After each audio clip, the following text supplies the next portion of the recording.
Director of Suicide Squad, David Ayer, has continued to provide us glimpses into what his version of Suicide Squad would have looked like.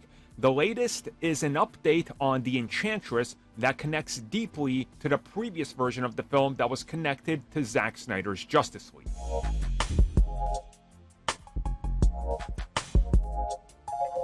You guys know I love me some concept art. If you've seen my collection of the concept art books based on not just Marvel films, but all the films I love, it's pretty extensive. I love looking at those books. I love reading the insight from like the artist, the director, and whoever they can get to talk about them. And it's always awesome when we see directors like David Ayer provide a glimpse into what could have been. Now, what we're seeing here is, of course, the Enchantress, who you might remember in the film looked something like this, depending on what part of the transformation she was in. But what we're seeing in the old concept art, if you just look at it, is a more techno-organic, like bending background behind her, a bunch of worshippers, her brother there, presumably. And if you guys remember, this is way back when the film was meant to have a deeper connection to Zack Snyder's Justice League and Batman v Superman, and they were communicating with one another as she was going to be somehow manipulating a mother box.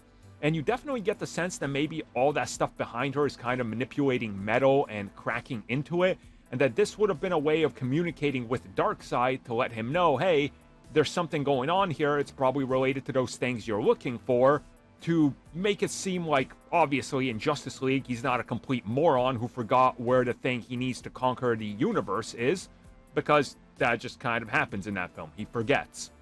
This would have set that up.